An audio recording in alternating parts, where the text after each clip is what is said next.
All right, Alexander, let's talk about the military situation in Ukraine because we have all of this diplomacy taking place. We may have a resolution to the conflict in Ukraine, or at least we're getting closer.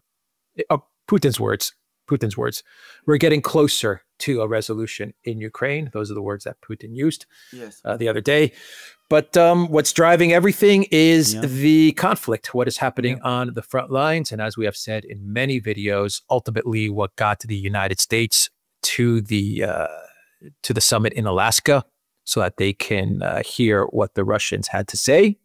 And I'm sure that the Russians explained the situation on the front line in detail is what is happening on the military side of things. And it continues to get worse and worse for Ukraine. So what's the situation on the front lines? Absolutely. Now, I should say that over Pakrovsk, there's been an enormous amount of fog of war over the last couple of days. Zelensky redeployed everything that he had left, basically, to try to contain this Russian breakthrough in north of Pakrovsk. And there's been reports from the Ukrainians that they recovered about 60% of the ground north of Pakrovsk.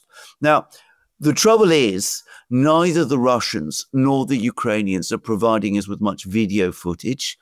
They're each making completely conflicting claims about what is happening north of Pakrovsk. It does seem that the Russians have at least retained some of the ground that they captured a couple of days ago. And of course, what Zelensky has had to do in the meantime, in order to prevent a collapse in Pakrovsk, which he clearly doesn't want at this time, because obviously this is a politically sensitive moment for him. He doesn't want to lose Pakrovsk at a time when he's involved in very difficult negotiations with the Americans. And he wants to tell Trump that what Putin allegedly told him, that there's no sense in the Ukrainians clinging on to Donbass, because before long, Donbass is going to fall under the control of the Russian army anyway. Anyway, Zelensky's been busy saying that this isn't true, that Putin is lying, that this is all bluff, and that, in fact, Ukraine is still holding its ground in Donbass. So he redeployed, according to some reports, 6 brigades to the Pakrovsk front to try to prevent this Russian breakthrough. And of course, what he's done, whether he's succeeded in containing the breakthrough or not, or recovering ground, is that he's losing ground everywhere else. So there's been, the Russians have now broken, apparently, into Konstantinovka itself. This is a much bigger, it's a bigger, more important town in some ways than Pakrovsk. To the east of Pakrovsk, I say it's more important because it's the southernmost town of the Slavyansk, Kramatorsk, Konstantinovka conurbation. If the Ukrainians lose it, then, as I said, the Russians are much closer to a position where the Ukrainian lines in Slavyansk and Kramatorsk, which are the key ones, are the key fortified towns there, where the Ukrainians would lose those.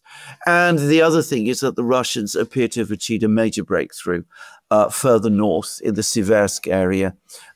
It looks like they've captured, in fact, I don't think there's any doubt that they've captured an important village called Serebyanka, which is located immediately to the north of Svensk, which is a fortified town, a small place, a little bit like, you remember Ugledar in the south, which is this fortified position that the Russians took a very, very long time to capture, which was preventing the Russians from stabilizing the front lines in the south and from making further advances in the south. Svensk has fulfilled the same role in the north. It's located on a hill, which makes it difficult to capture, and it dominates the surrounding landscape. But now what's happened is that the Russians are on all sides of Svensk, and they're very close to Svensk, and they have probably now cut the roads leading into Svensk. So it looks like over the next couple of days, the Russians will attack Svensk, at which point it could fall. And with Svensk is located very close to Slavyansk. If you look at the map, it's very much part of the outer northern defense lines for Slavyansk. And it's a little to the east of another town, which is called Liman, which the Russians briefly controlled in 2022, but which they lost during Ukraine's Kharkiv 2022 offensive. The Russians have apparently captured all the main villages to the north and east of Liman. If Svensk falls, that it's impossible to see how the Ukrainians can retain control of Liman for any amount of time. And if the Russians capture Liman, Liman is the high ground for Slavyansk, just as Chasiv Yar is the high ground for Kramatorsk and Konstantinovka. So the Russians would be in a very, very strong position to attack to attack Slavyansk. And further north still, and this morning, there is news that the Russians are gaining more and more of Kupiansk. There's been a big battle for Kupiansk. Kupiansk also, it's in Kharkiv region actually, is about to fall. If the Russians capture Kharkiv or Kupiansk, the territory the Ukrainians recaptured in the Kharkiv 2022 counteroffensive will start to be lost, and that will bring the Russians closer to Slavyansk as well. So you could see a stabilization, a possible stabilization, because we don't really know what's going on in Pokrovsk at the moment, a possible stabilization, a temporary stabilization in Pokrovsk, because the Ukrainians don't have the means to stabilize fully the situation in Pokrovsk. Even if the Ukrainians have slowed the Russian advance there and recovered some ground over the last couple of days, the Russians will recapture all this ground eventually, probably within the next couple of weeks. Anyway, a temporary stabilization in Pokrovsk intended for political reasons. Yeah. Is weakening Ukrainian positions everywhere else and is bringing closer the moment when Ukrainian resistance across Donbass collapses. Yeah, that's the summary of the conflict for Ukraine, how Zelensky has been going about this conflict. Yes. Everything's about media and PR and optics. Yes. Yeah. So basically, he's let's say he has stabilized Pokrovsk. Let's just say that it's been stabilized now. So he stabilized Pokrovsk in order to convince the Trump White House going to the meetings that he's having with the Trump administration, to convince them that it's not as Russia was telling you in Alaska. You see, I've stabilized Pokrovsk. Putin was telling you that Pokrovsk is about to fall. So Putin is a liar. I'm telling the truth. Give me money and give me weapons. That's pretty much the message that Zelensky wants to get out there. But he's done this at the expense of everywhere else. Exactly. And so, Pokrovsk may be stabilized, but now you have 3 or 4 other regions where the Russians are advancing. Yes. That's the situation, right? Exactly. That is exactly the situation. Because you plug up one hole and the other holes with the water. Exactly. The other thing he's doing, again, which he did in Kursk, by the way, is that he's burning up his reserves. I mean, he deployed many of his best troops to Kursk region, and that weakened the Ukrainian army significantly overall. Now, the Ukrainian commentators have been saying this. Bezuglaya is all over this issue. But there are other Ukrainians say this as well, that Kursk was a disaster and that it basically destroyed most of Ukraine's strategic reserve. But the same is playing out in Pokrovsk, because apparently the brigades that have been assigned to stabilize the situation in Pokrovsk were not just the units that were Ukraine's remaining reserve, but apparently, and I've read this from Ukrainian sources, they were the units that had been earmarked to defend Kiev if the Russians ever made another attempt to capture Kiev again. So anyway, but that's what he does. It's always the way. He trades he's always trading away time in order to give himself space. He wants to hold on to ground, even if ultimately that weakens his overall position. At a time when everybody acknowledges that the Ukrainian army is desperately short of men, he is throwing away more men, of whom he has fewer and fewer, in battles in places like Pokrovsk, which he cannot ultimately hold. Yeah, for the Russians, the attrition continues. Exactly. Exactly. Yeah. And the reason that Zelensky wants to hold on to, why he wants space and why he wants to hold on to the territory is once again because of the optics, the media, the PR spin. Exactly. He cannot be seen as losing territory because the entire conflict for the West, and we said this pretty much in our first videos, going back three years ago, the West has defined this conflict as gaining territory. You're losing territory, you're losing the conflict. You're gaining territory, you're winning the conflict. You see, we've had the great Kherson counteroffensive and the great Kharkov counteroffensive. Let's pour more money into Ukraine because we're gaining territory. While the Russians were saying, go ahead and grab these empty fields as we annihilate your military. Exactly. And the same for Kursk. I mean, why did Ukraine go into Kursk? At first, it was the risk that Zelensky took, the gamble that he took to try and get the power plant.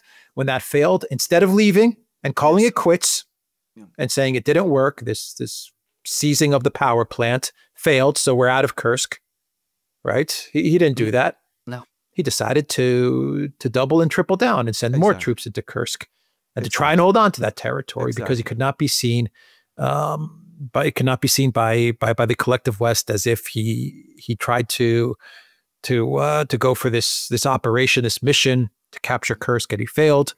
And then the collective West would be upset with him. So what did he do? He changed the story around and he turned it into an incursion and an invasion of Russia. And we're going to get this territory in order to leverage it over Putin. And he created this whole narrative, this whole fiction in his head. The West went along with it. And now we see the results. And the same thing's happening now in Pakros, or at least he runs the risk of having the same thing happen in Pakros, which for the Russian military is, I think they're fine with that. Yes, exactly. Yeah, I don't think they have a problem with. Indeed, absolutely. I don't think they have any problem at all because from their point of view, as I said, you correctly say it is attrition. They've always fought this war as a war of attrition. And by the way, what you said about the West, or at least I think they do understand it sort of now, because it's becoming increasingly clear what attrition is indeed doing to Ukraine. But some of them at least still go along with this. So the British Defence Ministry has just published a bulletin, as it always does, in which it says that at the current rate of advance, it would take the Russians 4 years to capture the whole of Donbass. They say this even as article after article pours out of Ukraine, admitting that the Ukrainian army is in an absolute crisis, that it has run out of men, that it is running out of equipment. And scandalously, as a British journalist confirmed on Times Radio that a British official told him last year that Ukraine is losing the war. Yeah, you know what it is, though, Alexander? And we've also said this in past videos. We've talked about this. Yeah. For the West, the issue of territory is easy to sell to the people. Yes. For the UK, it's easy for them to sell to people in the UK who are not following the war in detail. This is a map. Look at Russia's advances. You see it hasn't been much. So let's keep on sending your money to Ukraine because Russia's not making progress. Correct. A war of attrition, it's hard to document that. It's hard to record that. And especially when you have Ukraine, throwing out these crazy numbers. Then you have Trump actually believing these crazy numbers. I know. So it's hard to visualize that for a lot of people that are not following the war in the detail that we are or our listeners are. So territory is easy for the West. That's why they always sell the territory part of it. We're gaining territory. The Russians are not moving fast enough. It would take them 4 years. So you see, they must be losing if it's going to take them 4 years to conquer all of Ukraine. They don't talk about the principles, everything behind the way Russia's conducting this war. They don't want to even go there. Yes. In fact, and in practice, it's not going to take 4 years or anything like that, because we're actually quite close to that point now. I mean, to repeat again, Pokrovsk will fall. I mean, it's only a question of time, and probably not that much time. If Pokrovsk falls, and Svensk falls, and Kupiansk falls, and Konstantinovka falls, then ultimately we're down to 2 cities: Slavyansk, Kramatorsk, and then that's it. And then the way is open for the Russians if they choose to advance all the way to the Dnieper. Now, we have been making this point, by the way, again, for the last 3.5 years, that it's these line of cities, that it's Donbass, that is the major fortified line. Now, the very interesting thing is how all of the discussions and debates over the last week about Putin offering a ceasefire if the Ukrainians pull out of these cities, how suddenly we see all these admissions that, in fact, Donbass was the great fortified line that we were always talking about, that if Ukraine gives up Donbass, the way is open for the Russians to advance to the Dnieper, that there is no analogous situation anywhere else in Ukraine comparable to Donbass itself. And that is true. So you go to the Institute for the Study of War. They are now admitting this. Yeah. There are even commentaries in the media, in the mainstream media now, which finally, at last, after 3.5 years, are admitting this. The other thing we were saying 3.5 years ago is that for the Russians, the priority is Donbass. They have to capture Donbass in order to win the war. But if they capture Donbass, they have won the war. And suddenly, the media is acknowledging this. And you can just go to the Financial Times, the Guardian, the Wall Street Journal, wherever, you will see the admissions. Yeah. So Putin would be giving a lot if he agrees to Istanbul Plus, wouldn't he? Or at least there's some analysts that believe that. I mean, if you're winning the war and if you're accomplishing your goals the way Russia is accomplishing their goals in this war, and you're obviously winning, everyone knows you're winning, or Obama has said you won, right? Even Trump and the Trump White House is pretty much acknowledging that Ukraine has lost, or that Russia has won. I mean, that's pretty much what Trump is saying in his messages. We need to get to a deal because the military situation is just catastrophic. That's why we are here. That's why we're at this point. For Russia, Putin is really he's giving quite an off-ramp to the United States. He's giving an enormous off-ramp to the United States. Now, I'm going to say something. If the West and Ukraine had accepted Istanbul Plus when it was first offered in June 2024, I think it would not have been a difficult sell for Putin to make to the Russian elite and to the Russian people. Now, because a whole year has passed, and the Russians have brought themselves to the position that they are in now, I think it will be a much more difficult sell. There was this meeting that happened in the Kremlin after Putin came back from Alaska, in which he talked about how we're closer to a settlement. And he then said, if you want to ask me questions, please go ahead and ask me questions. Now, that almost tells you that there is dissension about this, that there are some people in Moscow who are saying to themselves, why are we still even talking about Istanbul Plus? Given that we are almost there, why are we negotiating with these people at all? We've seen that the sanctions and the tariffs were a bluff. We see that the military situation is overwhelmingly favorable to us. Why don't we just go ahead and break the Ukrainians in the Donbass and advance to the Dnieper and dictate harsher terms.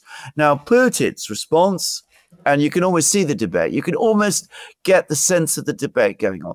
Putin's response is, well, let's look at the bigger picture. Let's look at Europe. When he was in Anchorage, in his press conference, he talked about we need to restore the security balance in Europe and the security balance globally.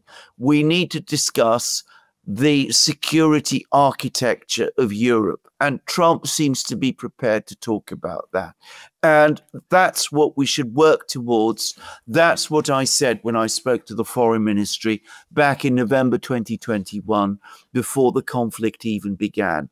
And then you can get the sense of the response from the hardliners. And they will be saying to Putin, well, you're going to make all of these agreements with Trump, but the next president is going to walk away from them. So yes, we will get these deals done, but they won't last. And then Putin will no doubt say, yes, maybe they won't last, but they'll give Russia 5-10 years more time. I've just signed off on a very ambitious development strategy. When the Americans walk away, we'll be in a stronger position than we are in now. If you follow the Russian media closely, which I do, by the way, hardly anybody does, and it is a frustrating thing for me, you could see these debates just below the surface. They're going on all the time. But to come back to your point, Istanbul Plus would have been an easy sell in June 2024 if the Biden administration and Zelensky and who was it, Sunak at that time, had gone along with it. Fat chance, by the way. But it would have been easy sell then. It's going to be a very difficult sell now. Well, it's been on the table for over a year. So it's been on the table for over a year. Exactly. Yeah. And now things are really picking up for the Russian military. The momentum is really swinging in the Russian military. It's completely swung in the Russian military's. Exactly. Yeah. So I mean, you can almost sense. I mean, if you read the Russian media, even the official media, you get the sense of these debates. I mean, I understand and they're going on all the time. I understand where Putin's coming from when he says it gives us 5 or 10 years, even when the United States has elections and then they walk away from these deals, which they will. Yes. Eventually, the West is going to break these deals as they always do. Yes. You know, every time they say Russia doesn't honor the deals, it's projection. Yeah. We know this from our experience. Everything they say is projection. Exactly. Right. So we know every time they say Russia doesn't honor deals, that means that the West doesn't honor deals. We know that. Yes. So Putin, buys 5, 10 years, 15 years. But, the flip side is that Europe and the West buys 5, 10, absolutely. 15 years. Yes. Yes. They're not just going to sit static. No. And they've said they're on record as saying we are preparing for war with Russia. They've used those words. Everything we're going to do from here on out is to go to war with Russia. Yes, it is a calculation that Putin is making, that Russia will benefit more from 5-10 years of peace, and will prepare better during those 5 to 10 years of peace than the West will. It's not a huge risk. It's a risk. Now, by the way, I mean, you could argue that it's the same calculation that led to Minsk too. And I think it paid off. I think Russia was in a much stronger position in 2022 to endure a confrontation with the West than it had been in 2015. No doubt about that. No doubt about it. No doubt about that. But to project what happened, to take what happened in the past and project it into the future, to say that the Russians will indeed benefit more from another period of very uneasy truce. As you correctly said, it's a big risk. And as I said, there are many, many people in Moscow who will say it's not a risk worth taking. The rest is compulsively hostile. They don't want peace with us. We should not even think about a truce with them. You could sense these debates. They're taking place all the time. They are always there. You can almost hear the arguments as they take place. Yeah. Of course, all of this this discussion hinges on the scenario that Europe rejects. That Europe accepts, and Zelensky accepts Trump's terms. Yes, that he's presenting. Yeah, so I mean, of course. If of course they may reject it, and then the conflict just continues. The conflict just continues. In which case, as I said, the hardliners in Moscow are going to get what they want anyway. Yeah, exactly. Okay. We'll end the video there. The Duran.locals.com. We are on Rumble and X and Telegram. Go to the Duran shop, pick up some merch like what we are wearing in this video update. There's a link in the description box down below. Take care.